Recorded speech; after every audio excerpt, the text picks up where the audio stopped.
Olá, estamos aqui novamente para falar um pouquinho sobre o processo seletivo da prova do professor da Prefeitura de São José dos Campos. É um momento importante porque vocês já estão na reta final, estamos muito próximos da prova para o cargo de professor, então vamos aproveitar este momento, este encontro, para discutirmos um pouquinho as questões do processo seletivo e verificar, né, as possibilidades de acertos e por que em algumas questões vocês se confundiram e não acertaram. Então vamos então para a primeira questão, que é a questão de número 21, dos conhecimentos específicos, voltando a falar da prova do processo seletivo de São José dos Campos do ano de 2019. Luana, lendo o trabalho das autoras Queiroz e Moita, constatou que para as autoras o conhecimento escolar é formado por uma série de objetos do conhecimento acumulados pela humanidade. Nosso papel de educador é tornar o educando capaz de construir representações mentais das relações que definem o objeto. Essas representações são os conceitos, a ciência e a filosofia. Para tanto, é preciso uma prática educativa focada nas necessidades sociais, políticas, econômicas e culturais da realidade brasileira e que considere os interesses e motivações dos alunos, que tenha como meta a garantia de aprendizagens essenciais para a formação de cidadãos felizes, autônomos e criativos, críticos e participativos, capazes de atuar com ética, respeito à natureza, dignidade e responsabilidade no meio em que vive.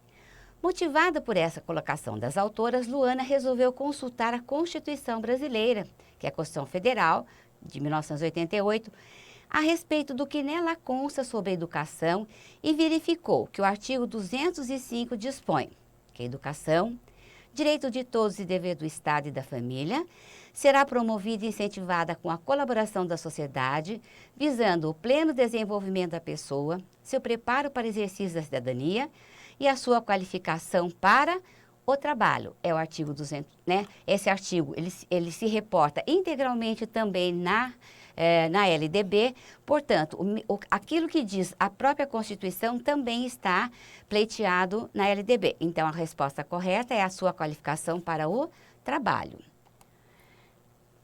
A questão número 22. Em consonância com a Constituição Federal e a LDB, que dispõe no seu artigo 1º, que a educação abrange os processos formativos que se desenvolvem na vida familiar, na convivência humana, no trabalho, nas instituições de ensino e pesquisa, nos movimentos sociais, nas organizações da sociedade civil e nas manifestações culturais.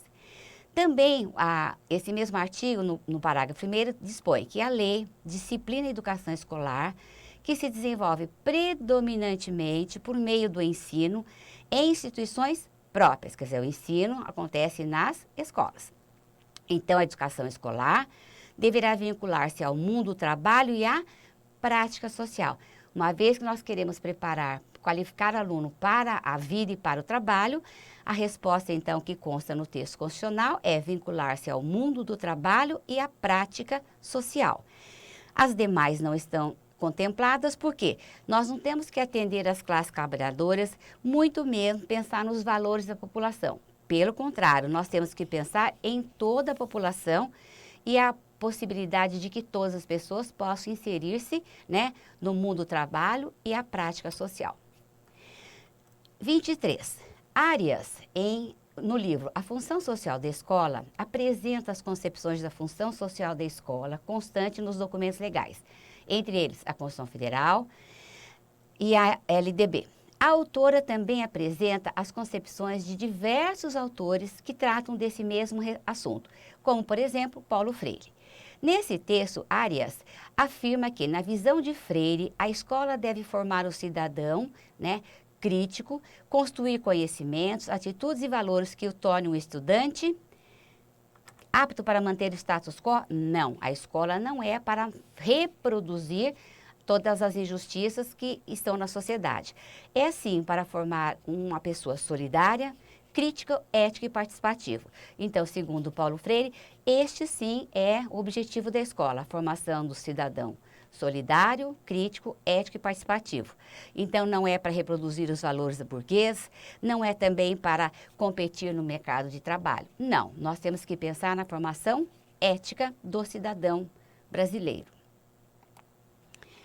Essa questão 24, ela vai falar sobre a educação inclusiva. E a autora que está sendo cobrada nessa questão é a Mantoan. Então, ela diz o seguinte: a inclusão não requer um ensino específico para esta ou aquela dificuldade ou deficiência dos alunos.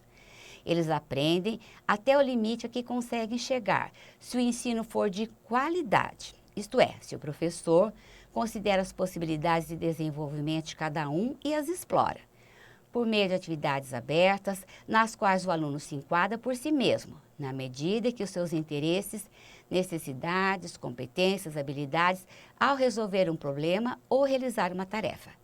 Por isso, a autora, na mesma obra, afirma que este é o grande desafio enfrentado pelas escolas tradicionais, que são baseadas no quê? As escolas tradicionais são baseadas no quê? Naquele ensino repetitivo, naquele ensino que transmite conhecimento, que não dá oportunidade para o aluno construir a sua própria experiência. Portanto, a resposta correta é a letra D. Aí, nós, aqui no cantinho do lado direito, nós vamos verificar, né, quais são as palavras dela a respeito desse assunto no livro dela. Então, ela diz que é o conservadorismo dos sistemas educacionais, ainda sob o paradigma de um aluno ideal, que reside as mudanças dos poucos que aceitam as diferenças de classe social, idade, gênero, capacidade intelectual, raça, interesse entre os alunos como uma chave para o aprimoramento do ensino e o sucesso da aprendizagem acadêmica. Então, a escola tradicional, que é a escola conteudista, na verdade, ela se ocupa de transmissão de conhecimentos. Portanto, a resposta é: a escola tradicional é aquela que apenas trabalha na transmissão do conhecimento. A próxima questão também vai tratar da educação especial, desta vez com a autora Rópoli. Então, ela diz o seguinte: uma das inovações trazidas pela Política Nacional de Educação Especial na perspectiva da educação inclusiva, que é o AEE, é um serviço de educação especial, que identifica, elabora e organiza recursos pedagógicos e de acessibilidade que eliminem as barreiras para a plena participação dos alunos, considerando as suas necessidades específicas. O AEE complementa e ou suplementa a formação do aluno, visando a sua autonomia na escola e fora dela, constituindo oferta obrigatória pelos sistemas de ensino. É realizado de preferência nas escolas comuns, em um espaço denominado Sala de Recursos Multifuncionais. Então, nessa questão, ela está abordando a questão do que é o AEE, qual o caráter, qual a função dela, que é complementar e suplementar, ou suplementar, visando a autonomia do aluno dentro e fora da escola. Então, a questão que está perguntando é, portanto, ela é o quê? Focada nas deficiências do aluno? Não. Nós não estamos preocupados em valorizar as deficiências físicas. Ela, sim, é parte integrante do projeto político-pedagógico da escola. O AEE, então, é esse serviço que vai complementar e ou suplementar a formação do aluno. Ela é exclusiva para os alunos especiais da própria escola? Também não, porque nós sabemos que o AEE pode atender alunos de outra escola. Ela pode atender da própria escola ou de escolas do mesmo setor ou a outra escola de qualquer outra cidade da rede na mesma cidade. É destinado para o treino monitorado de habilidades motoras? Não, em nenhum momento a AE está ali para treinar os alunos. Pelo contrário, ele vai o quê? Trabalhar para eliminar as barreiras da acessibilidade. E ela também não é um treinamento prestado por técnicos especializados no uso desses equipamentos. Não, ela é um serviço de apoio pedagógico para o professor. Então, no livro da Rópoli, quando ela fala sobre a educação especial, vamos ver aqui nessa parte em amarelo, ela diz: reiteramos a necessidade que essa modalidade de ensino seja parte integrante do projeto político-pedagógico para que seus serviços possam ser implementados na perspectiva da educação inclusiva. Então, no texto legal, né, da sua própria obra, ela já reitera a importância de fazer parte do projeto político-pedagógico. Portanto, a alternativa é a letra B. A próxima questão vai falar sobre Terezinha Rios, que ela trata sobre ética e competência. Rios traz à tona a discussão sobre o compromisso ético e social do educador, dizendo que é preciso pensar que o educador ético e competente é um educador comprometido com a construção de uma sociedade justa, democrática, na qual saber e poder têm equivalência enquanto elementos de interferência no real e na organização das relações de solidariedade e não na dominação entre os homens. Para que isso aconteça, ela defende que, na mesma obra, que haja superação de algumas coisas que interferem, então, essa atitude dos professores. Primeiro, a dicotomia da afetividade versus competência. Não, a afetividade é muito importante e ela não é um elemento contrário à competência profissional. Letra B, da rivalidade entre docentes e especialistas. Acabamos de ver na questão anterior que o trabalho do especialista e do professor da sala deve ser um trabalho integrado, conjunto e nunca de rivalidade. Do autoritarismo das escolas públicas. Acabamos de ver também na questão anterior que as escolas precisam formar um sujeito ético, democrático, numa sociedade justa. Portanto, não tem cabimento uma escola pública ser autoritária. Do conteudismo da escola brasileira. Também já foi questionado, inclusive em questões anteriores, a questão do tradicionalismo das escolas que são conteudistas. Então, essa questão também não atende à formação de uma sociedade justa e democrática. Então, para que o professor, o educador tenha, sim, né, uma atitude ética e solidária, é preciso que seja superado a dicotomia entre técnico versus política. Por quê? Porque havia no início da década de 90 uma grande discussão entre os educadores que o que deveria pesar mais, a dimensão ética ou a dimensão técnica. Quer dizer, o que era mais importante, que deveria ter maior peso na hora do professor elaborar o seu planejamento. Hoje, né, e a autora defende também que a dimensão técnica carrega a ética, porque a ética vai fazer a mediação da técnica com a política. Desta forma, sim, né, vai ser possível montar um projeto pedagógico coerente e que realmente ajude a construção desse cidadão pleno, né, solidário, numa sociedade democrática e mais justa. Então, o que precisa superar é a dicotomia entre técnica versus a política. Resposta correta, alternativa E. A próxima questão vai falar sobre a Resolução 4/2010. Essa resolução trata das diretrizes curriculares para o ensino fundamental. Ela diz o seguinte: a educação básica, da qual depende a possibilidade de conquistar todos os demais direitos, definido é direito universal e alicerce indispensável para o exercício da cidadania em plenitude, e também na Constituição Federal, no Estatuto da Criança e do Adolescente, na legislação ordinária e nas demais disposições que consagram as prerrogativas do cidadão. Na sequência, no artigo 6 da Resolução 4/2010, fica estabelecido que é necessário assegurar a centralidade do educando no processo educativo. Então, o que é mais importante no processo de educação é o aluno. Por sua vez, a LDB diz no seu artigo 13, né, ela estabelece as incumbências dos professores ou incumbência dos docentes. E duas delas são as seguintes: zelar pela aprendizagem dos alunos, estabelecer estratégias de recuperação para os alunos de menor rendimento.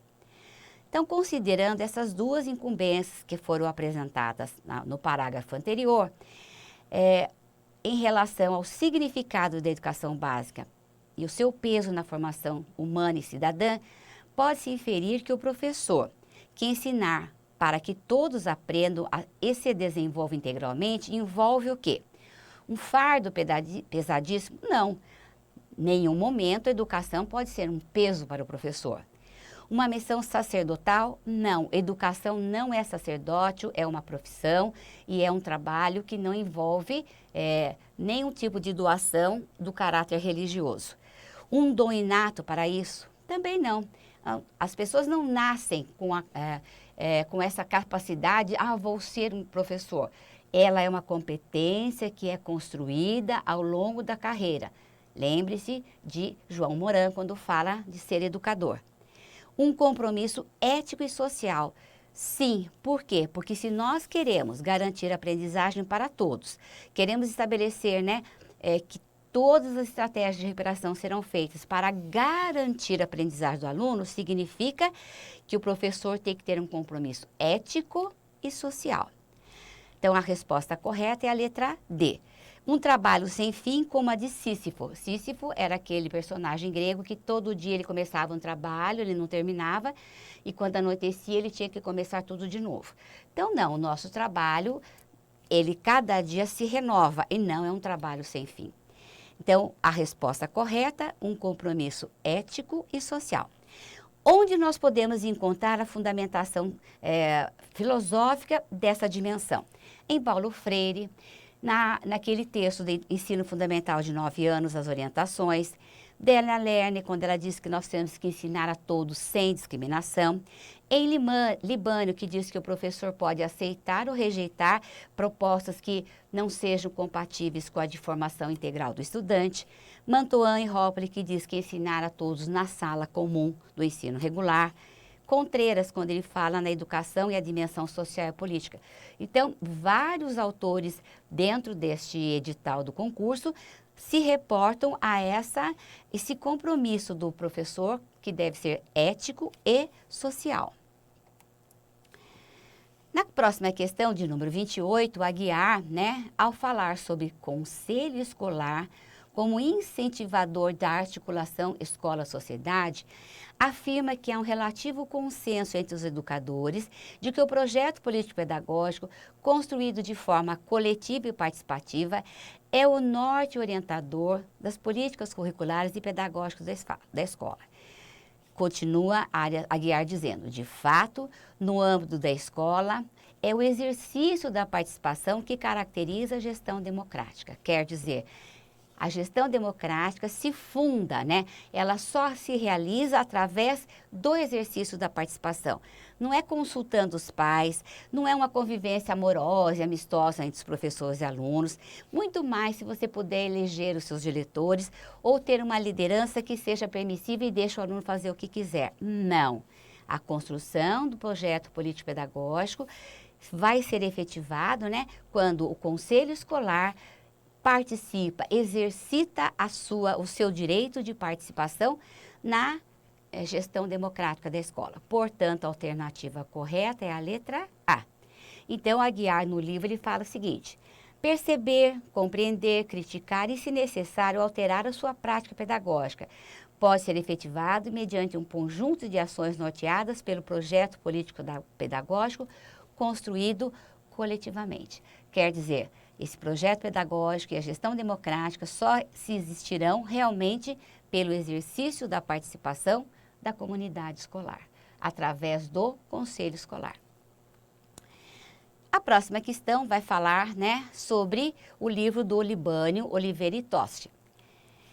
Esse livro trata sobre o projeto pedagógico. Então, ele diz o seguinte: o projeto pedagógico curricular é o documento que se reflete as intenções, os objetivos, as aspirações e os ideais da equipe escolar, tendo em vista um processo de escolarização que atende a todos os alunos. Prosseguindo, os autores apresentam 4 razões que justificam a importância desse projeto. Uma delas aponta que o projeto expressa o grau de autonomia da equipe escolar. Essa autonomia passa pelo trabalho coletivo e pelo projeto pedagógico. Portanto, para o Libânio, realizar um trabalho coletivo significa conseguir que o grupo de educadores tenha pontos de partida, quer dizer, nós temos que ter princípios, e um ponto de chegada, tem que ser definidos os objetivos daquela atividade. Portanto, envolve o sistema de práticas de gestões negociadas. bem como um sistema transparente de acompanhamento, avaliação e. Então, qual é o outro item que complementaria o que possibilita a realização do trabalho coletivo? A exigência de medidas corretivas severas aos alunos indisciplinados? Não, porque não é através de castigos, de suspensão ou punição que você vai conseguir, né, que o projeto pedagógico da escola se efetive. Pelo contrário, todos os autores defendem a mediação. A participação dos professores e gestores nos respectivos movimentos da categoria? Estamos falando do trabalho pedagógico dentro da escola. Participação de professores e gestores nos movimentos da categoria é a sua participação política fora da escola. Portanto, não tem nada a ver com a gestão interna da escola. Programa de bônus financeiro para premiar os docentes mais assíduos? Não. Ele está falando de o que é necessário, né, para acompanhamento e avaliação da realização do projeto pedagógico. Divulgação das faltas disciplinares dos alunos da comunidade? Não, porque a quem interessa a frequência ou a ausência do aluno é apenas a família e não divulgar para a comunidade. Então, a última alternativa é a correta. Então, para que um sistema transparente é necessária a avaliação e a unidade teórico-metodológica no trabalho docente. Nós vimos em duas questões anteriores, né, quando se pergunta o que era mais importante, se era a dimensão técnica ou a dimensão política. Então, está aqui. O importante para o sucesso do trabalho pedagógico também vai depender de que haja uma unidade entre teoria e metodologia que o professor vai colocar no seu trabalho. Aí eu coloquei uma citação aqui, né, da Terezinha Rios, né, quando falava sobre o que deveria prevalecer, a dimensão técnica ou a política. Então, novamente, né, o Libânio também concorda com as palavras da Terezinha Rios, que diz que não há como dissociar unidade teórica e metodológica, quer dizer, teoria e prática. Também nós encontramos a defesa desta afirmação nas diretrizes curriculares da educação básica, que é a resolução que nós vimos anteriormente.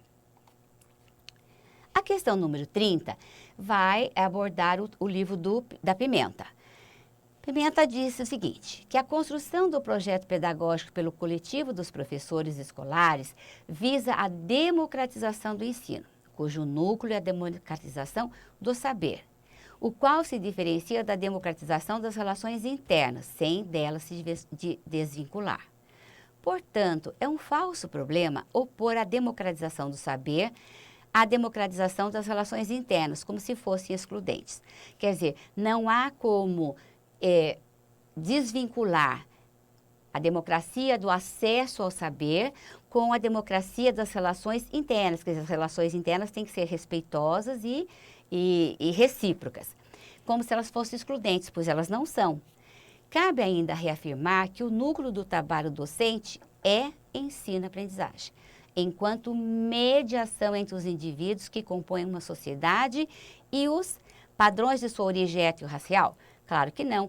Nós temos, inclusive, previsto na LDB, que é preciso trabalhar para superar, né, todas as discriminações referentes às políticas étnico-raciais.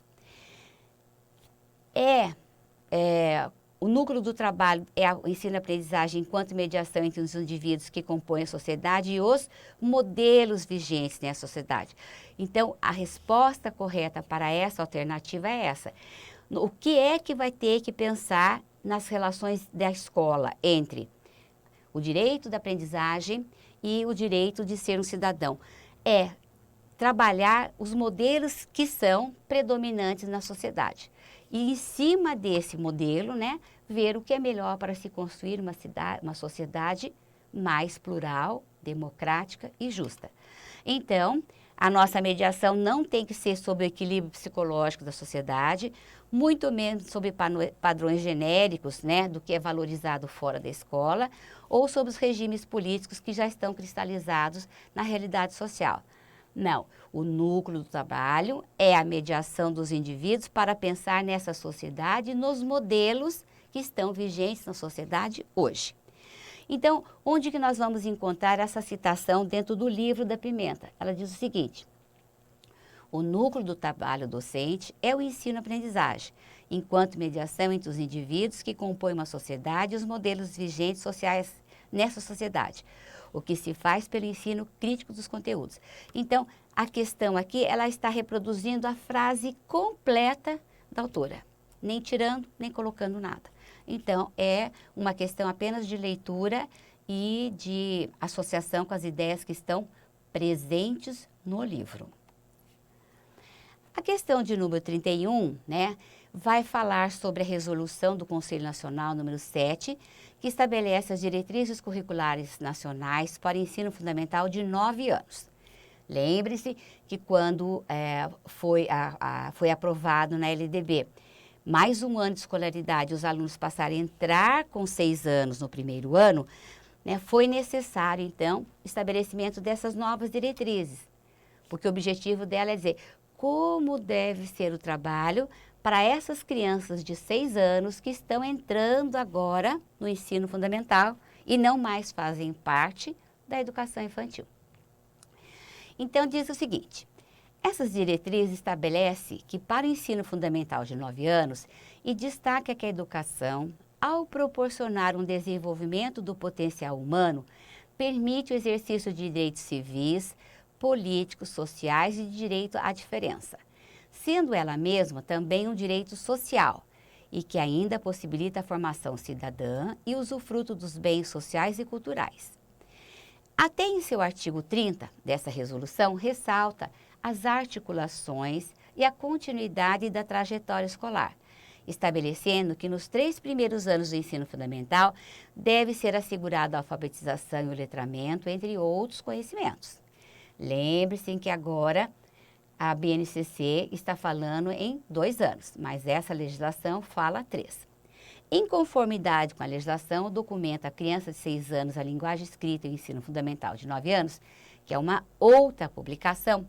Nessa outra destaca que o papel fundamental na garantia do direito à educação é o desenvolvimento da linguagem escrita, visando mobilizar os processos de aprendizagem das crianças de modo a ajustá-las ao desenvolvimento das capacidades relacionadas à leitura e à escrita e na construção de representações sobre objeto de estudo.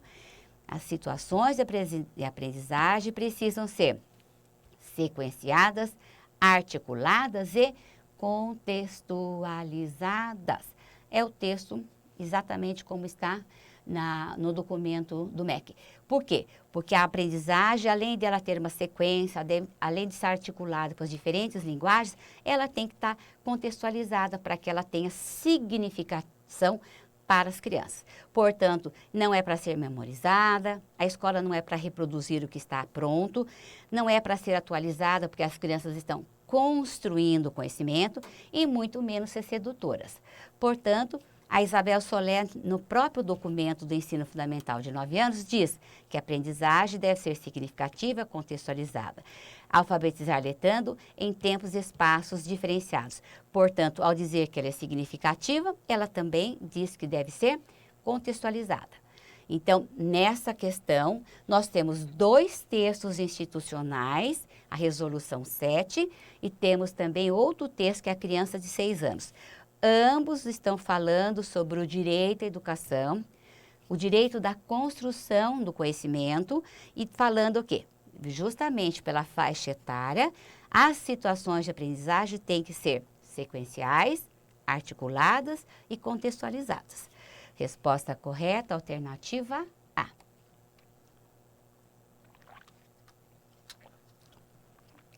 De acordo com a resolução do Conselho Nacional, a 4/2010, novamente, né, as diretrizes curriculares gerais para a educação básica, e também falando da resolução 7, que são as diretrizes curriculares para o ensino fundamental de 9 anos, portanto, essa questão está trabalhando 2 resoluções, né, do mesmo ano, mas são resoluções diferentes. Elas dizem que é relevante considerar, na implementação do projeto político-pedagógico, a centralidade do educando no processo educativo, como pessoa em formação, na sua essência humana. Então, esse é o objetivo fundamental da educação. Com vistas ao pleno desenvolvimento desse educando, é preciso considerar que educar e cuidar são processos exclusivos da educação infantil? Não. Nós vimos que na resolução 4, que educar e cuidar é um processo que vai passar por toda a escolaridade básica. Portanto, educar e cuidar, ela vai desde a creche até a conclusão do ensino fundamental e do ensino médio. Então, são processos exclusivos da educação infantil? Não. São dimensões indissociáveis das funções da escola. Sim, é primordial no trabalho da escola educar e cuidar como situações indissociáveis. Então, não são tarefas só da família e da escola, não são atribuições do professor auxiliar da classe que cuida, né, cuidar da criança enquanto o professor educa, nem responsabilidades de diversas áreas, da saúde, assistência social ou outro setor. Não. Educar e cuidar são dimensões indissociáveis da função da escola. Então, nós vamos lá para a resolução 4 no artigo 18. O que diz o artigo? Cada etapa é delimitada por sua finalidade, seus princípios, objetivos e diretrizes fundamentais, fundamentando-se na inseparabilidade dos conceitos referenciais, educar e cuidar. Então, são inseparáveis, são indissociáveis da função da escola. Resposta correta, alternativa B. Nessa questão de número 33, novamente, estamos tratando da resolução 4 das diretrizes curriculares nacionais para a educação básica. No artigo 13, ela afirma o seguinte, ela vai falar sobre currículo nessa questão. O currículo assumindo como referência aos princípios educacionais garantindo a educação. Configura-se como experiências escolares que se desdobram em torno do conhecimento, permeada pelas relações sociais, articulando vivências e saberes dos estudantes com os conhecimentos historicamente acumulados e contribuindo para a constituição das identidades dos educandos. Então, isso é o que diz, né, a definição de currículo. Nesse sentido, o percurso formativo deve ser aberto e contextualizado, incluir, além dos componentes curriculares, centrais, obrigatórios, outros de modo mais flexível e variável. Então, o conteúdo, além dessa parte historicamente, né, já acumulado, também tem que incluir outros elementos. Deve ampliar e diversificar os tempos dos espaços curriculares e escolher uma abordagem didático-pedagógica organizada por eixos temáticos, os quais, mediante a interlocução entre os diferentes campos do conhecimento, limitam a dispersão do conhecimento, favorecendo o cenário na qual se constroem objetos de estudo, proporcionando a concretização de uma proposta pedagógica centrada no ensino de apostilas. Já falamos que não é o ensino apostilado que vai garantir essa unidade. Em unidades didáticas, não, estamos falando numa abordagem temática por eixos temáticos, portanto, não pode ser unidades específicas, na visão interdisciplinar. Então, o currículo ele deve estar sendo pautado aqui, nessa possibilidade de você trabalhar diferentes disciplinas, né, diferentes áreas de conhecimento em torno de um tema. Portanto, essa visão organizada por eixos temáticos está centrada numa visão interdisciplinar, interdisciplinas.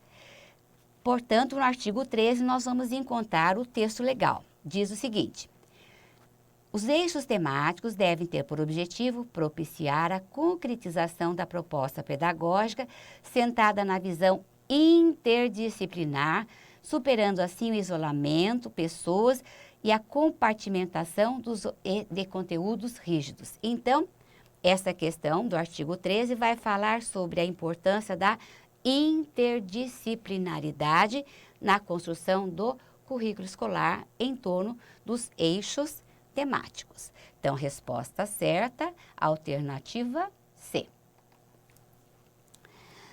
Essa questão de número 34, ela é bem grande, né? É um texto longo. Ela vai também trabalhar a resolução, dessa vez a resolução 7, e ela vai falar o seguinte: As escolas da educação básica do Brasil orientam-se por diretrizes para a composição e desenvolvimento do currículo. Nós já vimos que o currículo na questão anterior. No ensino fundamental, segunda etapa da educação básica, o currículo tem a base nacional comum e uma parte diversificada. E elas constituem um todo integrado e não podem ser consideradas em dois blocos distintos. Isso também está previsto na LDB. De acordo com o artigo 9º e parágrafos, a Resolução 7 de 2010 ainda diz que esse currículo é entendido como sendo constituído pelas experiências escolares que se desdobram em torno do conhecimento, permeadas pelas relações sociais, buscando articular vivências e saberes dos alunos com os conhecimentos historicamente acumulados e contribuindo para construir a identidade dos estudantes. Vocês estão vendo que eles estão reproduzindo nesta questão a mesma frase que eles colocaram na questão anterior.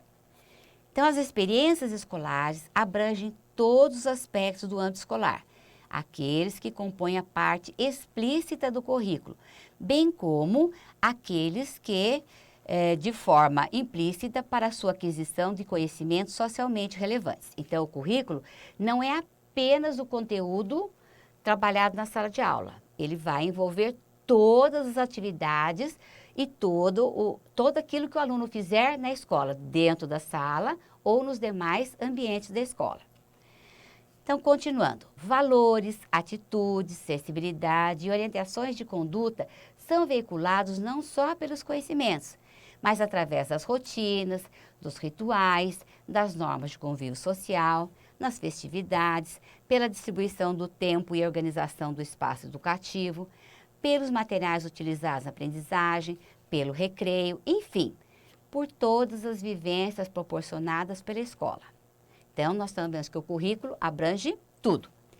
O foco nas experiências escolares significa que as orientações e as propostas curriculares que promovem as diferentes instâncias só terão concretude por meio das ações educativas que implica a utilização de livros e laboratórios? Não. Acabamos de ver a importância do currículo como todas as experiências escolares. Letra B. São consideradas para promoção e retenção? Não. O currículo, a preocupação do currículo não é se o aluno vai passar de ano, se vai ficar retido. Pelo contrário, é o desenvolvimento de ações que promovam a aprendizagem. Recebe orientação direta do professor? Também não é esse o foco das experiências escolares. São recebidas por escrito? Não.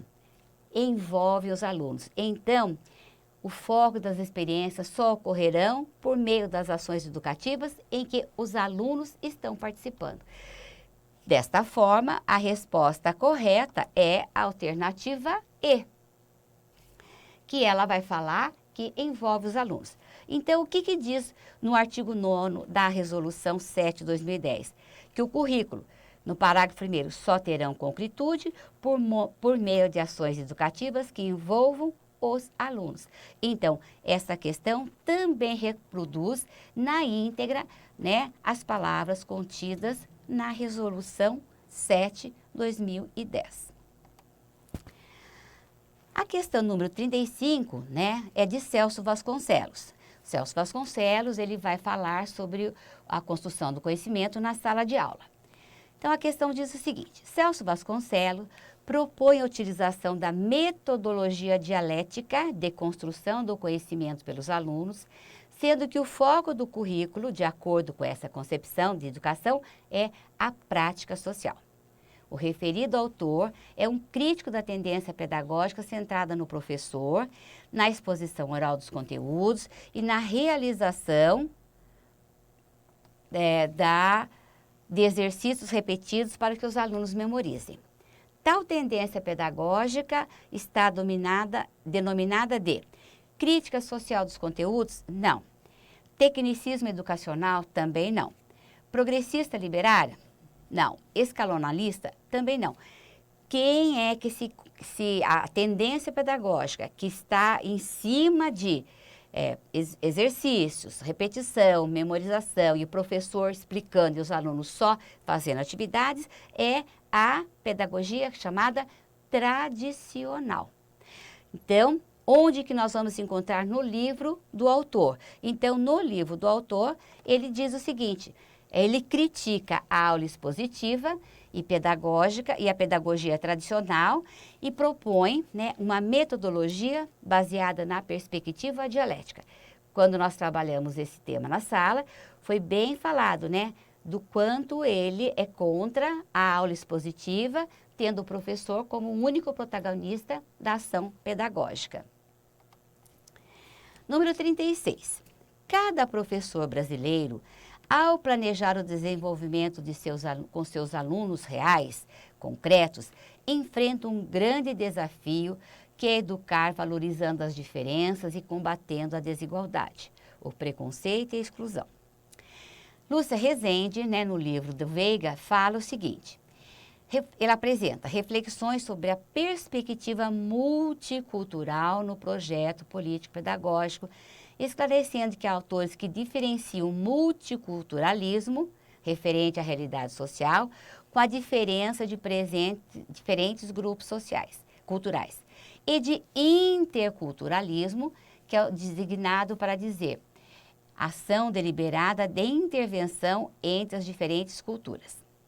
Então, Rezende tem uma colocação própria. Ela afirma e ela aborda que o multiculturalismo, ele existe na imbricação de dois significados. O do reconhecimento da diversidade, quer dizer, para ele, multiculturalismo é isso, diversidade. E do caráter intervencionalista das ações, do interculturalismo. Então, para ele, multiculturalismo na escola seria você trabalhar esses dois aspectos. Reconhecer que existe a diversidade e que também é necessária uma intervenção das ações, né, em cima dessas diversidades. De modo a garantir o quê?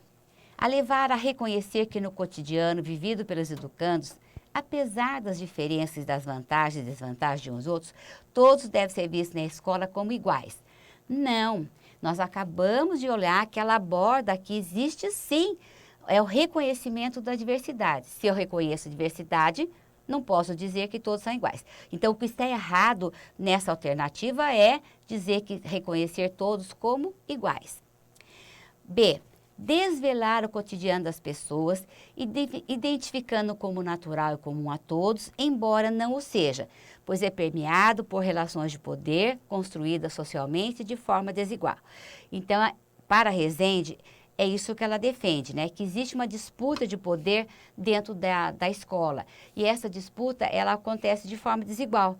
Por isso é muito importante o trabalho da escola em identificar, né, aquilo que é normal, aquilo que é correto e que aquilo que às vezes está condicionado e que já está aceito culturalmente, né, porque foi construído de forma desigual, não é justo, não é democrático. Então, o trabalho do multiculturalismo é isso, é mostrar aquilo que muitas vezes parece que é natural e que já está chancelado pela sociedade, na verdade são construídos, né, de forma desigual e que não respeitam os direitos e a diversidade das pessoas. Então, a resposta correta é a alternativa B. O C, por que está errado? Porque diz que o multiculturalismo seria para ajudar os professores na difícil tarefa de ensinar conteúdos de culturas subalternas em pé de igualdade. Gente, não existe uma cultura mais importante que a outra. Elas são apenas diversas. Então, quando se diz, né, que se quer dizer que uma cultura é mais importante que a outra, não tem o menor cabimento. Então, a questão C está absolutamente fora da legalidade moral e até histórica. Favorecer a formação de identidades fiéis às suas raízes éticas e culturais e que saibam tolerar na convivência social os que carregam identidade diversa. Não. Em nenhum momento nós queremos manter o quê? Dizer que você tem que tolerar do outro. Tolerar significa que você está fazendo uma concessão, quando na verdade nós temos que aprender a conviver com as diferenças e respeitar as diferenças e não tolerar. Então, o que está errado aqui é dizer que nós temos que tolerar o outro. E a letra D, letra E, fazer compreender que o que passou, passou. E que agora é tratar de ignorar as diferenças étnico-culturais e seguir em frente em harmonia interracial. Não existe isso, né? Em nenhum momento, né, a autora diz que a gente tem que passar uma borracha no passado. Pelo contrário, nós temos o quê? Que valorizar as diferenças e reafirmar o multiculturalismo que existe na sociedade brasileira. Então, onde nós vamos encontrar a resposta da Rezende no livro dela, quando ela fala nessas relações de poder, né? Que são construídas de forma desigual ao longo dos séculos, e é importante a escola trabalhar esse retrospecto histórico para mostrar a todos, quer dizer, desvelar essas desigualdades e aí sim construir uma nova sociedade. Então, a resposta correta é a alternativa B. Na questão número 37, essa autora está dentro do livro do César Coll e vai falar sobre a aprendizagem dos conteúdos escolares a partir de uma abordagem construtivista. Segundo a Mauri, ela diz que aprender consiste em construir conhecimento que já existe na cultura, naturalmente, e que é justamente esse processo de elaboração pessoal que permite que o aluno desenvolva sua mente, seu pensamento e, em suma, suas diferentes capacidades. A função da educação escolar é o ensino de todas as dimensões relevantes ao conhecimento. Os conceitos, procedimentos e atitudes, né? Que são as definições do César Coll, né? Comportamental, procedimental e atitudinal. Mauri apresenta algumas disposições dos professores para ensinar conceitos visando um avanço da construção do conhecimento pelo próprio aluno. Entre os diferentes aspectos que ela observa, é quando se apresenta um novo conceito ou uma nova informação já elaborada. Mauri destaca que se trata de ajudar os alunos no esforço de. Então, você tem um aluno, ele já tem uma série de conhecimentos e você está apresentando um novo desafio. Então, nosso objetivo seria o esforço de obter boas notas, evitando punição dos pais. Não é para isso que o aluno está na escola, para aprender, nem para construir um novo conceito. Responder corretamente as questões na avaliação externa. Não, o objetivo da escola não é preparar o aluno para provas de avaliações externas, nem internas. O objetivo da escola é a construção de conhecimentos mesmo. Reproduzir nas provas os conhecimentos tal como foi ensinado. Essa questão C se remete à escola tradicional, aquela que o aluno tinha que memorizar o que ele aprendeu. No construtivismo, o aluno constrói conhecimento.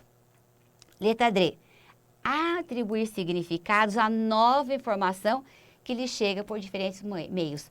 Sim, então toda vez que a gente apresenta um novo conhecimento para o aluno, o objetivo é que ele consiga, né, absorver essa nova informação, incorporá-las aos seus conhecimentos, atribuindo significados para essa nova informação que chegou.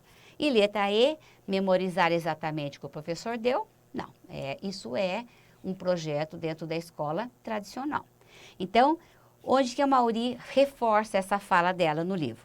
Ela diz, construir um contexto para que as atividades mentais ocorram. Quer dizer, ela se oriente para alcançar os objetivos educacionais. Aprende porque realizam uma construção pessoal. Então, quando o aluno é confrontado com novas informações, para ele construir esse novo conhecimento, ele precisa o quê? Fazer uma construção pessoal. Então, a construção pessoal vai resultar o quê? Atribuir significado a essa informação que acabou de chegar. Então, a resposta certa é a alternativa D. A próxima questão vai falar sobre o livro do Yves de La Taille, que é aquele livro que tem 3 colaboradores, né? A Yves de La Taille, Martha Coll. E nesse livro, nós vamos ver, nessa questão relativa, vai falar sobre Vygotsky. Quem trata do Vygotsky no livro, né, é a Martha Coll. Então, no livro diz o seguinte, aborda o pensamento de Vygotsky e o processo da formação de conceitos, destacando a ideia central para a compreensão das concepções de Vygotsky sobre o desenvolvimento humano como processo sócio-histórico e a ideia da mediação, exercida pela linguagem humana. Esta, sim, como sistema simbólico, é fundamental na mediação entre o sujeito e o objeto do conhecimento. E tem para Vygotsky 2 funções básicas: a do intercâmbio social e a do pensamento generalizante. Quer dizer, o homem se constrói pela mediação com o mundo. Essa mediação do mundo é feita pela palavra. Então, as palavras têm sentido num determinado tempo e num determinado espaço. Então, o pensamento generalizante significa o quê? Que a sociedade atribui um valor, atribui um significado aos elementos que ela tem. E é a partir do momento que você incorpora isso ao seu pensamento, você generaliza aquele conceito que é comum na sociedade. Por exemplo, uma cadeira. Então, quando alguém fala cadeira, o meu pensamento já associa aquele objeto que eu uso para sentar, que pode ser assim, pode ser assado, pode ter braço, pode não ter braço, mas ela é basicamente uma madeira com 4 pernas. Então, o pensamento generalizante é isso. É quando você usa, né, aquela simbologia da sua sociedade como forma de pensamento. Então, a resposta correta é o intercâmbio social e a do pensamento generalizante. O que a Marta Coll diz no livro dela?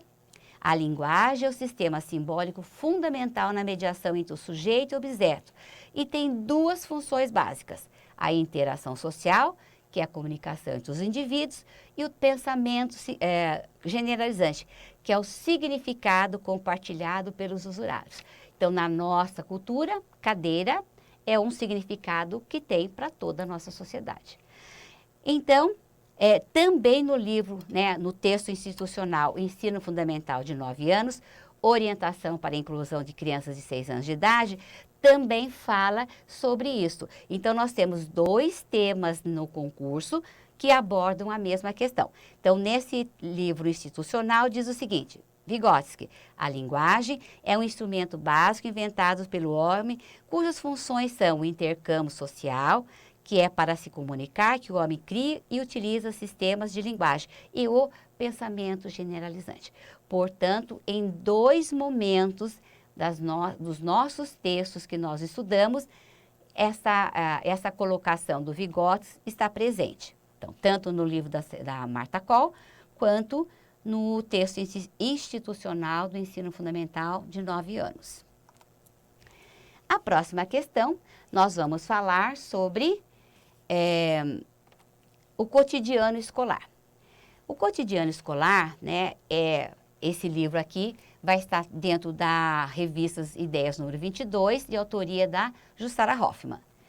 Então, ela diz o seguinte: o cotidiano escolar nos mostra que diversos fatores dificultam a superação da prática tradicional de avaliar a aprendizagem dos alunos, sendo um deles a crença de que a manutenção da avaliação classificatória garante o ensino de qualidade e, dessa forma, as escolas tradicionais seriam mais fortes. Então, muita gente define que é preciso sim ter provas difíceis, que o aluno tem que ser reprovado no final do ano e que a avaliação sim garante que a escola seja melhor do que uma escola sem avaliação. A Jussara Hoffmann, ela rebate essa ideia. Ela diz o seguinte: essa crença apresentada num paradigma de avaliação que se opõe à mencionada prática tradicional. Para ela, o que é que ela defende, então? Pretende opor-se ao modelo de transmitir, verificar, registrar e evoluir no sentido de uma ação avaliativa reflexiva, desafiadora do educador, e em que nós vamos poder contribuir tanto para a troca de ideia entre e com os alunos, no movimento de superação do saber transmitido e na produção de um saber enriquecido, construído a partir da compreensão dos fenômenos estudados. Então, a Jussara Hoffmann, o tipo de avaliação que ela defende é uma avaliação mediada entre os integrantes. Então, o paradigma por ela denominado é somativa? Não, porque ela diz que nós não temos que ficar acumulando e somando as notas dos alunos. Evolutiva? Também não, nós não vamos ver a evolução do aluno. O papel da avaliação para Jussara Hoffmann é ser a mediadora entre o ato de ensinar e o ato de aprender. Então, ela diz: o paradigma da avaliação que se opõe ao paradigma sentencioso classificatório é o que eu chamo de avaliação mediadora. Portanto, a resposta correta é a alternativa C. A próxima questão é da autora Daniela Moura. Ela diz o seguinte: a educação de hoje precisa atender a uma clientela que exige e também é exigida cada vez mais. Ela justifica esse fato afirmando que o mundo está mudando e, consequentemente, a educação deve inserir-se nessa mudança a fim de não perder a sua finalidade. Quer dizer, a escola tem que caminhar a passos largos para acompanhar o avanço tecnológico, social da humanidade. Nesse sentido, a autora defende a pedagogia de projetos, porque esta, segundo ela, busca ressignificar a escola dentro da realidade contemporânea, transformando-a em um espaço significativo e de aprendizagem para todos os que dela fazem parte, sem perder de vista o quê? As expectativas dos pais em relação à formação escolar dos seus alunos?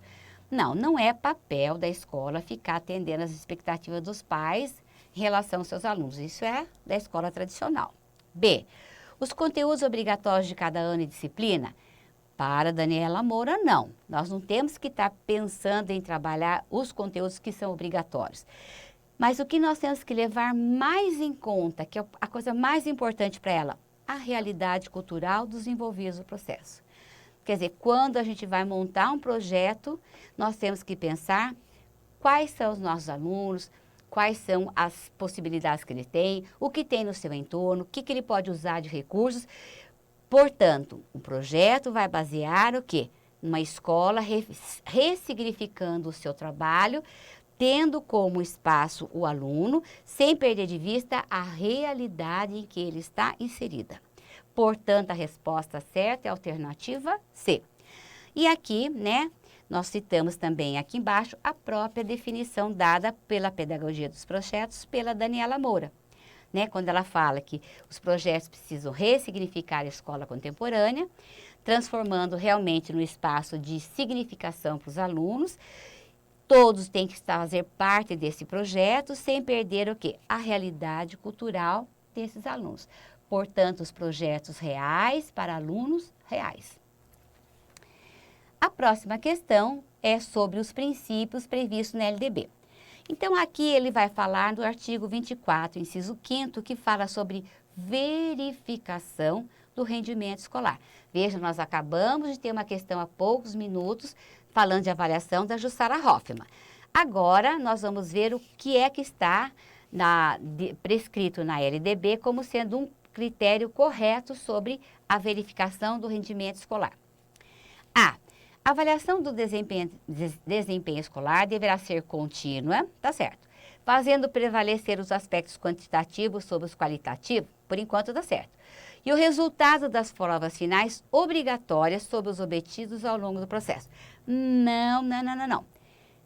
A avaliação, ela deve ser contínua e cumulativa, tendo os aspectos qualitativos sobre os quantitativos, sem, né, levar em conta provas finais. Portanto, a primeira questão está errada, onde fala dos resultados das provas finais obrigatórias. Não está previsto na lei que no final do ano tem que ter prova obrigatória. Letra B.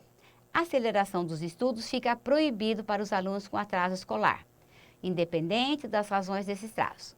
Está errado porque a legislação prevê aceleração de estudos para aqueles casos com atraso escolar. Ela é o contrário do que está aqui, portanto, essa alternativa está errada. Letra C, a obrigatoriedade dos estudos de recuperação para os casos de baixo rendimento escolar, mas com bom comportamento. Gente, isso aqui é um maior dos absurdos. Todo aluno tem direito à recuperação, independente de comportamento, não deve ser ao final do ano, ele deve ser paralelos ao longo do ano letivo. Então, nós temos duas coisas erradas nessa alternativa, né? Que fala do bom comportamento e que a recuperação é no final do ano letivo. Letra D. A obrigatoriedade de estudos de recuperação disciplinados no regimento escolar, de preferência paralelos ao ano letivo, para os casos de baixo rendimento escolar. Essa alternativa está correta.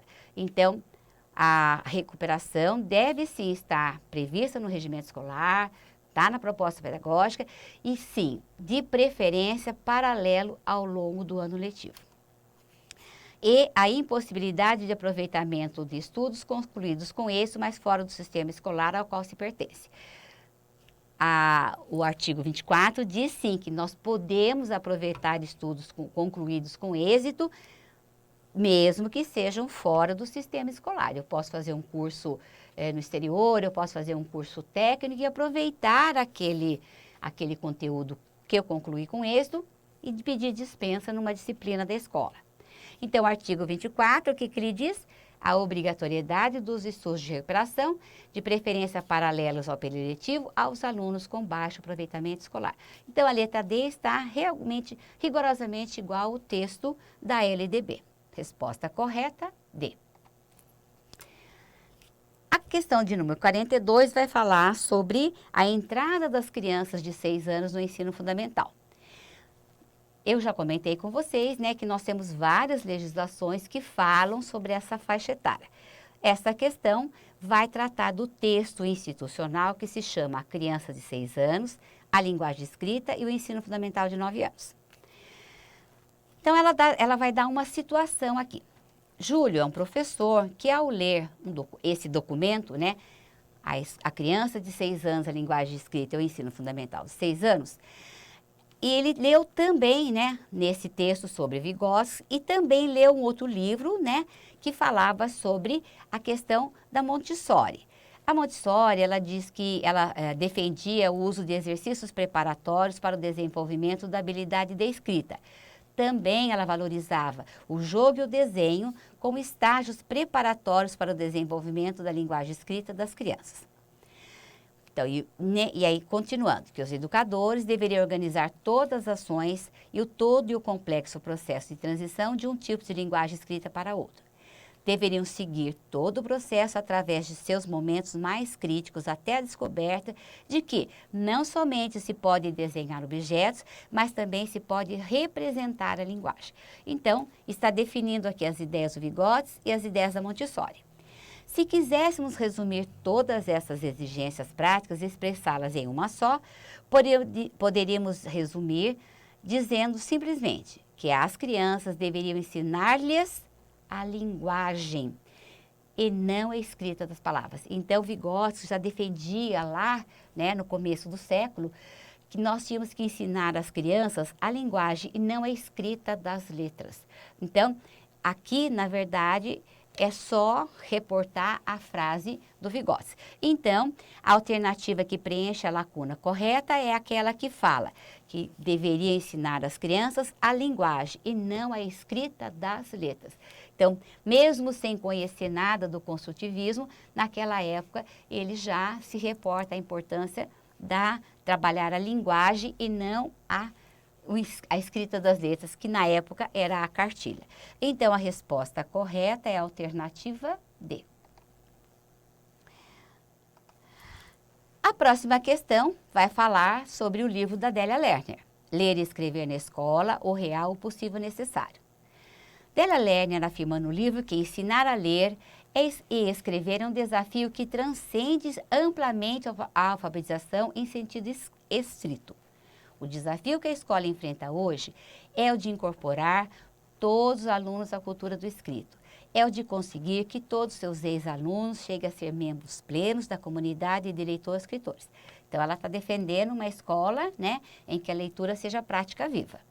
Agora, para concretizar o propósito de se formar todos os alunos como praticantes da cultura escrita, é necessário reconceitualizar o objeto de ensino e construí-lo, tomando como referência fundamental as práticas sociais de leitura e escrita. Colocar em cena uma versão escolar dessas práticas, que mantenha certa fidelidade à versão social, quer dizer, a versão não escolar.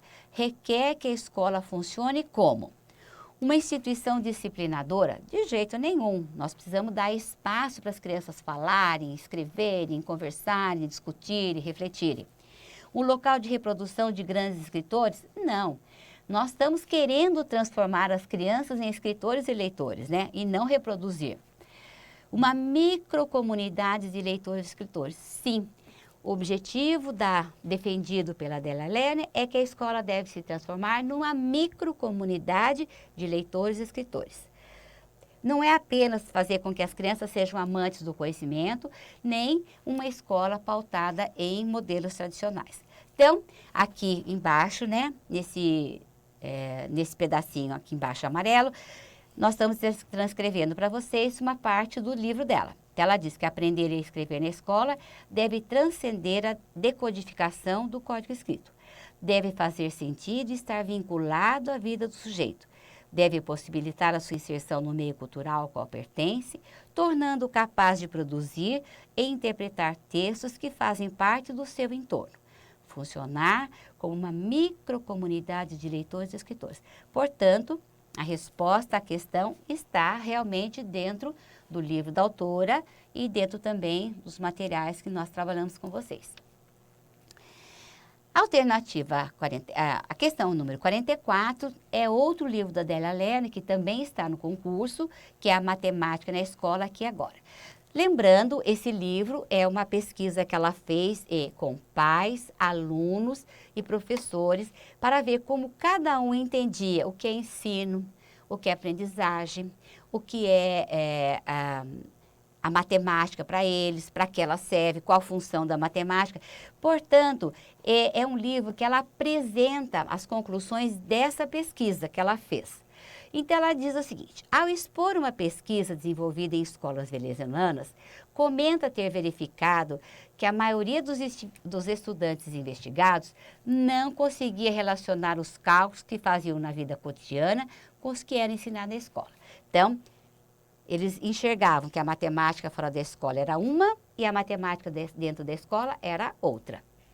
Comenta que, a miúde, as crianças demonstravam compreender como arbitrários e mesmo sem sentido os conteúdos matemáticos que estudavam. Então, as crianças não estavam vendo sentido nenhum naquilo que o professor estava dando na sala de aula.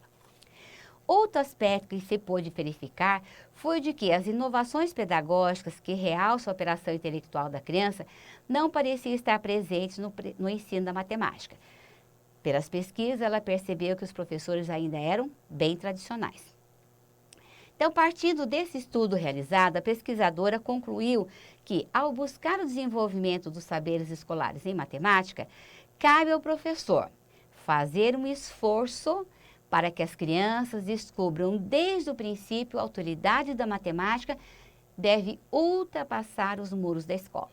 Ela também concluiu que as crianças carregam incontáveis experiências relacionadas ao conteúdo matemático e que essas experiências matemáticas precisam sim ser incorporadas e constituir-se em objeto de análise no marco escolar. Quer dizer, o professor precisa trazer para dentro da sala de aula todas essas vivências, todas essas experiências como ponto de partida, né, para a aprendizagem dos alunos. Então, esse conhecimento deve ser objeto de análise para o professor. Portanto, a resposta correta é a alternativa A. Não é para enriquecer o cotidiano da escola, não é para avaliar os alunos, não é para ter um parâmetro de avaliação que ela vai trazer essas experiências dos alunos, muito menos para desenvolver as habilidades dos alunos.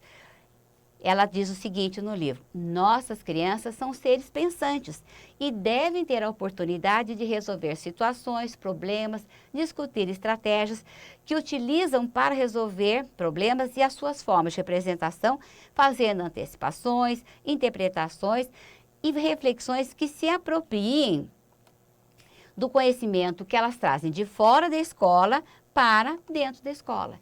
Então, o papel do professor construtivista é o quê? Realmente trazer toda essa vivência das crianças e tendo isso como um foco do seu objeto de análise.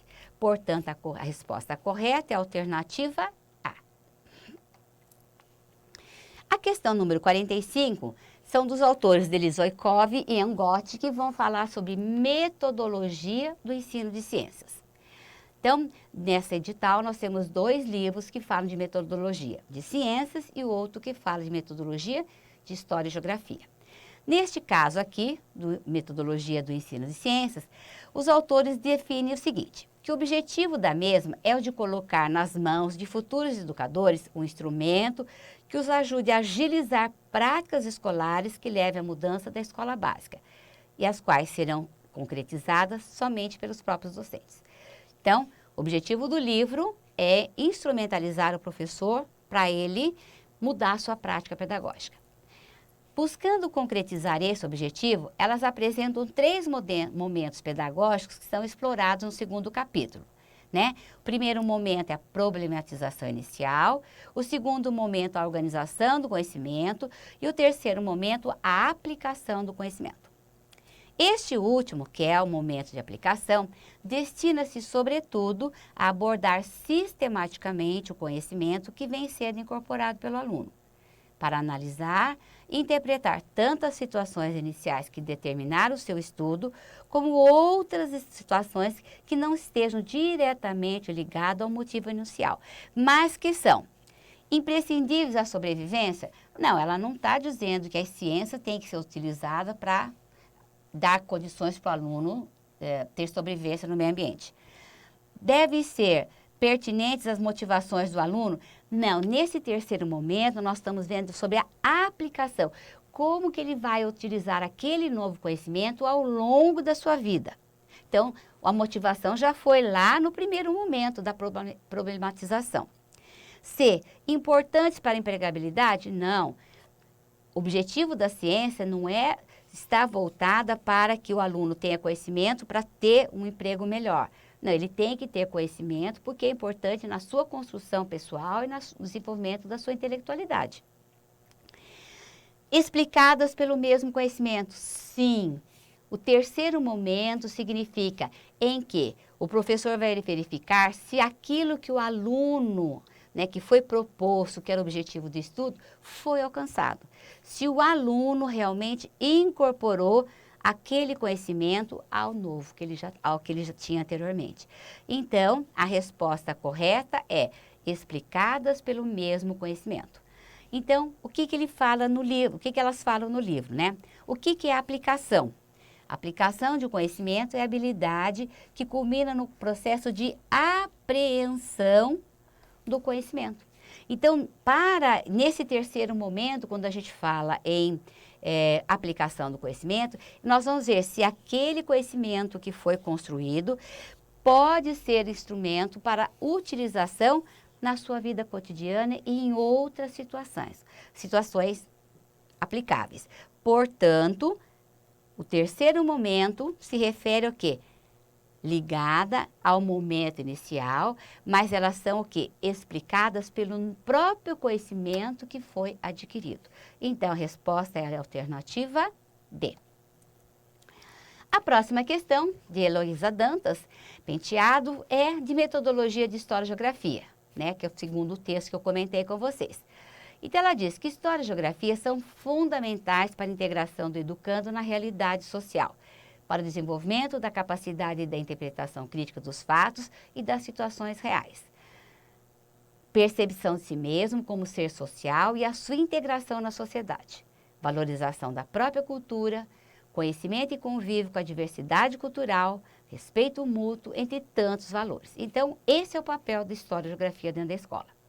Ao se referir a essas disciplinas enquanto integrantes de ciências humanas, porque as ciências humanas englobam outras, nós temos também a sociologia, temos a antropologia, então ciências humanas não é apenas História e Geografia.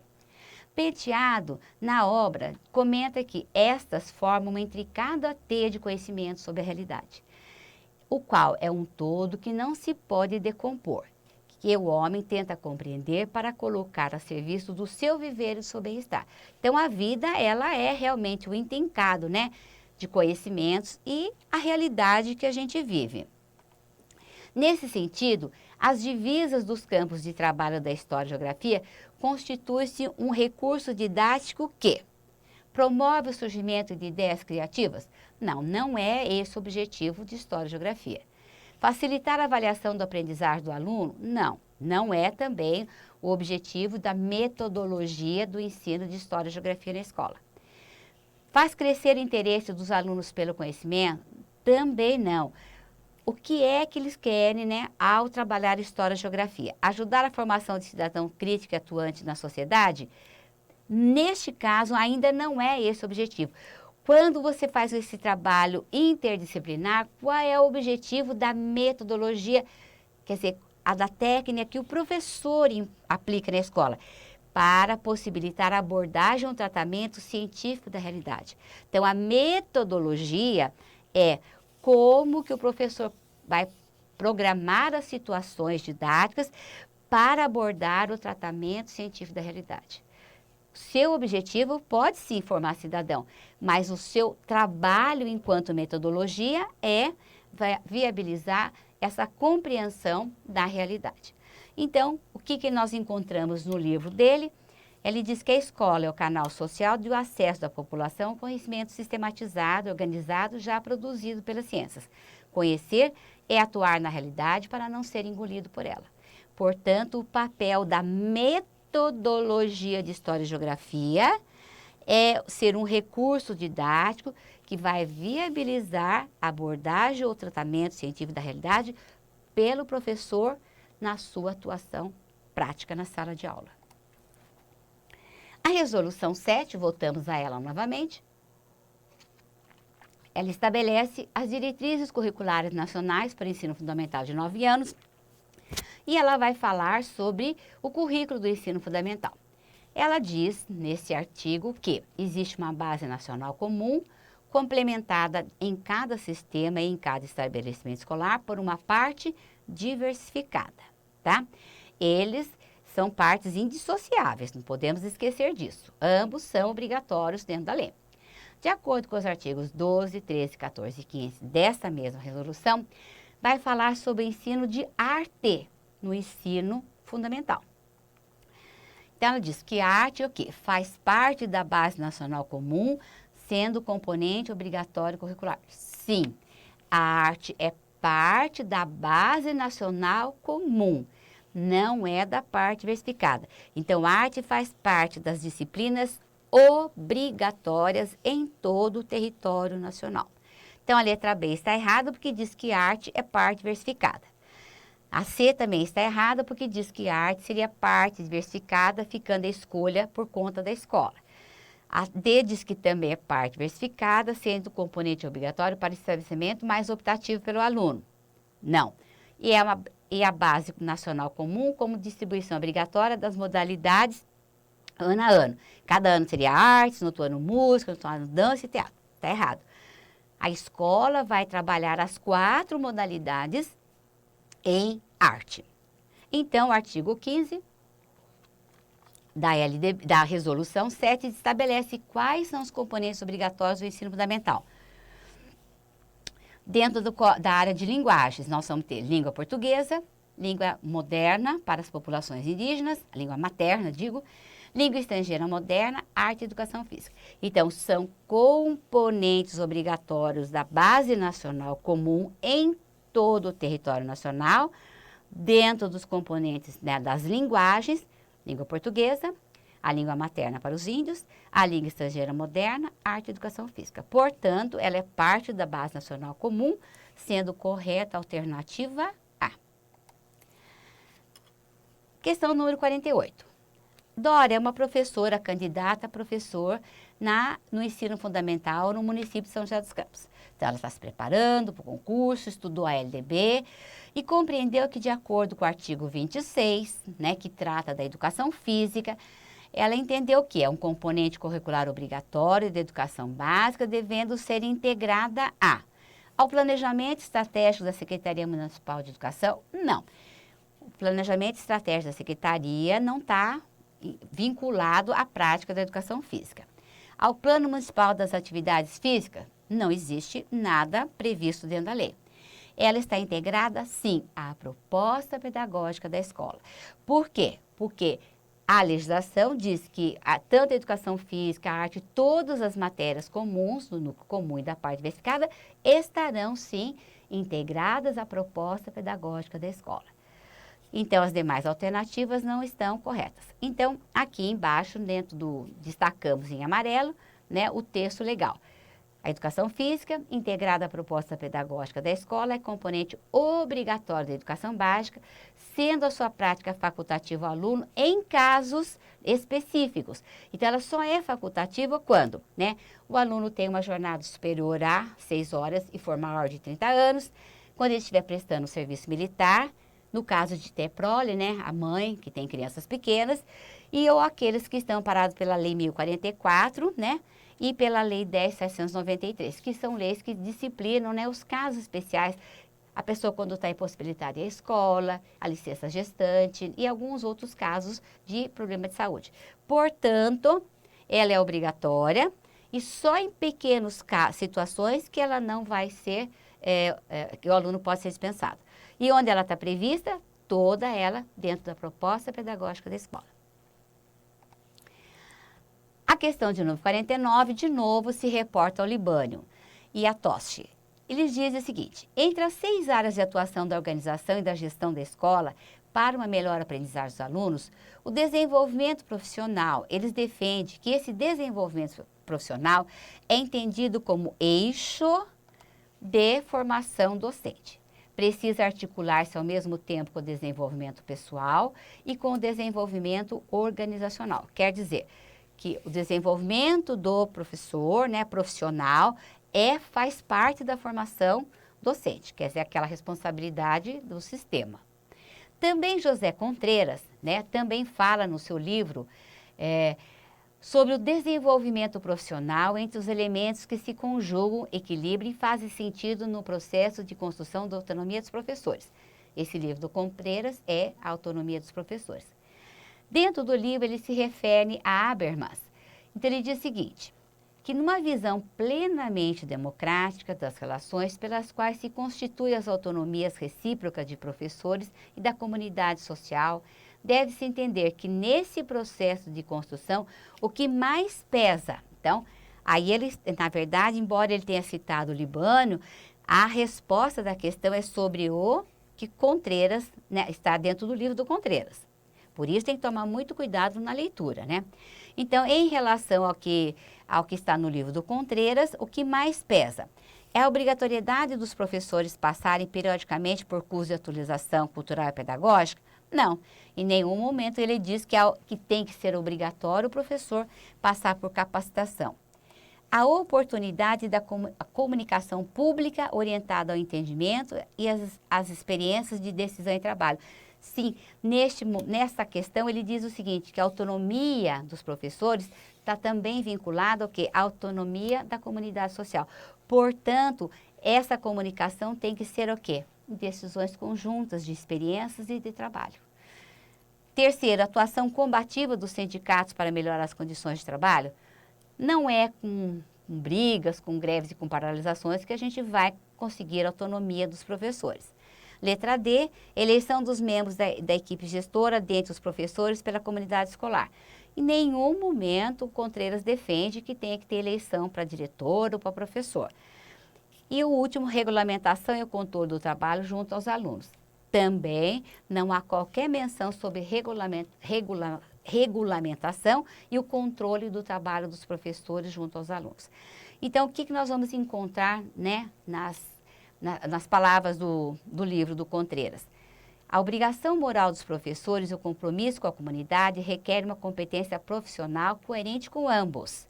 A educação não pode ser determinada a partir de fora. Então, a prática educativa não pode ser realizada de valores educativos formados por agentes externos à própria ação educativa. Então, nesta questão, o que nós vimos que foi importante, né? Que essa autonomia recíproca que tem que ter entre professor e comunidade, ela vai sim ser desde que o quê? Que ela seja através do entendimento e em experiências que sejam tomadas em conjunto. A próxima questão, que é a última questão da prova, é referida à obra, né, o Diálogo Ensino-Aprendizagem do livro da Thelma Weiss. Então, nesse livro, o capítulo 8, fala sobre o desenvolvimento profissional permanente, que seria a formação contínua. Ela coloca o foco no trabalho do professor, que assume um modelo construtivista de aprendizagem e o modelo pelo qual o ensino pela resolução de problemas. Nesse caso, a autora diz que a atividade de ensino do professor tem que dialogar com a atividade de aprendizagem dos alunos, o que implica ao professor considerar muitas variáveis ao tomar as suas decisões, assumindo um alto grau de autonomia. Então, ela é mais uma autora que fala sobre a importância da autonomia do professor, né? Que o professor, ao preparar as atividades, tem que, né, dialogar, sim, com aquilo que ele quer que o aluno aprenda. Como analisa Thelma Weiss, para dar conta dessa nova demanda, é preciso condições de desenvolvimento profissional e de qualificações diferentes das que vêm sendo oferecidas no geral aos professores. Então, ela está colocando em xeque aqui, né, a falta de uma capacitação mais atual para os professores. Nesse sentido, a autora defende um processo de reflexão sobre a prática documentada, com o objetivo de explicitar as hipóteses didáticas subjacentes a ela, ao qual ela dá o nome de tematização da prática. Ela diz o seguinte, que nós temos o quê? Estudar os diferentes temas que abordam a prática pedagógica. Então, esse olhar, ela dá o nome de tematização da prática. Quer dizer, olhar para a sala de aula como um objeto sobre o qual se pode pensar. Então, o objeto da aprendizagem é o tema. Por isso que ela diz tematização da prática. Pode ser feito de diversas formas. Através de anotações que o professor faz, através do relato das atividades, gravação de vídeo. Então, ela diz que o professor precisa olhar sobre a prática. E essa reflexão, ela dá o nome de tematização da prática. Com isso, nós estamos, então, encerrando os nossos comentários sobre a prova que foi realizada na Prefeitura de São José dos Campos no processo seletivo do ano de 2019. Vocês podem ter observado que as questões são de um enunciado grande, que abordaram 2 a 3 autores por questão, alguns sim com as ideias comuns, alguns apenas citando, mas tendo as alternativas ligadas apenas a um dos autores. Portanto, ela requer uma leitura calma e tranquila durante a prova. Então, para vocês que vão realizar a prova no dia 1º, agora em dezembro, né, a prova para o cargo de professor, vocês precisam estar o quê? Treinando essa leitura de textos longos, lembrando que as questões não serão curtas, que o tempo realmente vai ser um elemento que pode ser um complicador para vocês na realização da prova, mas é importante o foco na leitura. À medida que vocês forem lendo, vocês vão rodelando o autor, a frase principal ou a palavra principal ligada àquele autor que está sendo citado, e assim nós vamos conseguir o quê? Que vocês, ao terminarem a leitura do enunciado, possam ter grifado as palavras centrais e desta forma conseguirem, né, nas alternativas encontrar a resposta correta, porque muitas vezes nós temos 2, 3 citados no texto, no enunciado, mas a pergunta é referente apenas a um deles. Então, desejamos a todos uma ótima prova, esperamos que vocês sejam felizes, que obtenham bastante sucesso e que nós possamos estar comemorando com vocês daqui a uns dias, né, o ingresso de mais um grupo de professores na Rede Municipal de Ensino de São José dos Campos. Boa sorte, boa prova e até qualquer outra oportunidade. Um abraço a todos.